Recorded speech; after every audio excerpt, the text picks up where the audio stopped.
1996-жылы Жалал Абад мамлекеттик зооветеринар техникумунун технология факультетин аяктагандан кийин бала кезимден бери кыялданган кесибимди аркалоо үчүн Кыргыз мамлекеттик улуттук университетинин юридика факультетине сырттан окуу бөлүмүн тапшырып, эмгек жолумду ошол эле жылы Ноокон райондук сотунун сот отурумчулук кызматынан баштадым. Аппаратта көп жыл иштедим. Андан кийин жеке жактоочу болдум. 2016-жылдан баштап Кыргыз Республикасынын президентинин жарлыгы менен Аксы район сотунун судья кызматына дайындалдым. 2019-жылдан баштап ошол эле сотто төралык милдет аркалап келе жатам.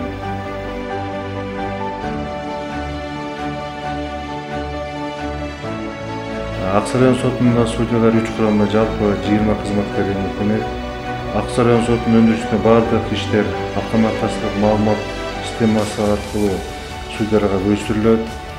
Соттук териштирүүнүн ачык айкындыктуу камсыздоо максатында жана санарип териштирүү алкагында сот отуруму өтүүчү залдарга аудио, видео жазуучунун каражаттары орнотулуп, бүгүнкү күндө толук кандуу иш жүрүлүп келет. Кабыл алынган сот актылары сот кейжи сайтына убагында жайгаштырылат. Иманбаева Рахат Өмүркуловна Аксы райондук сотунун бөлүм башчысы болуп, көп жылдан бери иштейм бул жерде. Аксы райондук сотуна токтолуп кетсек, Аксы райондук соту биринчилерден болуп, Советтер Союзунда Алапка райондук соту болуп 1937-жылы түзүлгөн. Ошол түзүлгөн жылдардан бери көптөгөн судьялар, төрагалар иштеп кетти. Ал судьялардын баардыгы унутта калбаш үчүн биз иш-чараларга, пландарыбызга көрсөтүп, өзүбүзгө бир альбом түзгөнбүз. Ал альбомдун баарына ошол судьялардын сүрөттөрү, данныйлар баары камтылып кеткен. Аксы райондук сотуна токтолуп кетсек, Аксы райондук сотунда бизде 3 судья иштейт, 3 судьянын 3 катчысы жана соттун жардамчылары иштейт.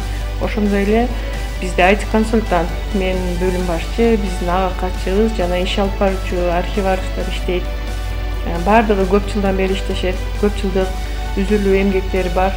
Аксы райондук сотуна 2022-жылдын январь айында жаңы заманбап орг техника, башка жактан компьютерлер бөлүнүп келди. Аларды биз аппарат кызматкерлерине гана бөлүп бердик.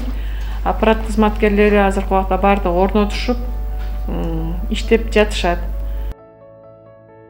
Мен Айтмырза уулу Нурбек, Аксы райондук соттук аткаруучулар кызмат бөлүмүнүн сот аткаруучу болуп иштейм.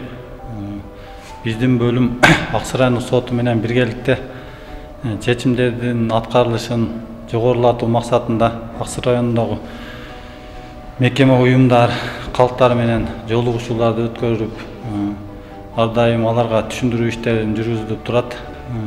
Биз бул имаратта прокуратура, Аксы райондук сот аткаруучулар кызмат бөлүмү, адвокатура жана Аксы райондук соту биргеликте отургандыктан бул жерде имаратта кабинеттер жетишсиздигине байланыштуу Аксы райондук сот тарабынан иш-чаралар жүргүзүлүп, мэрия тарабынан жаңы имарат курууга 20 сотук жер бөлүнүп берилди.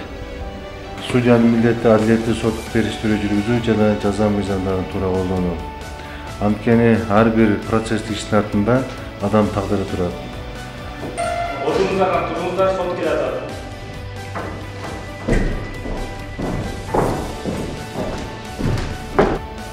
Ошондуктан судья билимге, тажрыйбага кадыр баркка ээ болушу керек. Аксы райондук сотунун судьялары өзүнүн кесиптик чеберчиликтерин жогорулатып, дайыма бирдей тажрыйбаны колдонуу үчүн Кыргыз Республикасынын жогорку сотунун пленумдарын дайыма такай колдонуп келишет.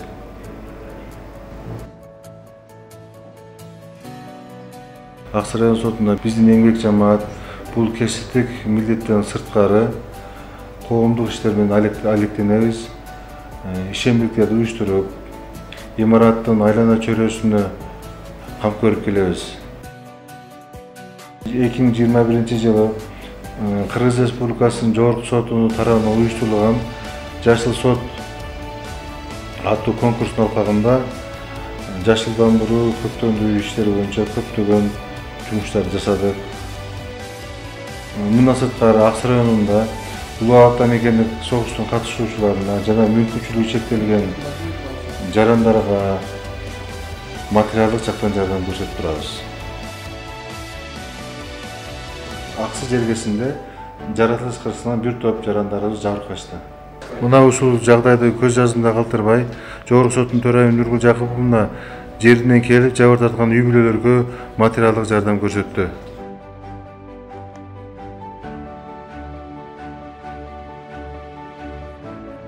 Спорт ден соолуктун булагы дегендей, спорттук оюндардан футбол, волейбол жана улуттук оюндардан көкбөрү оюндарын уюштуруп, эмгек жамааты менен ойноп келебиз. 2021-жылы Жалал Абад областынын сотунун судьялардын жана аппарат кызматкерлеринин ортосунда ынтымакты бекемдөө жана ден соолукту чыңдоо максатында Жалал Абад областынын футбол оюнун өткөрдүк.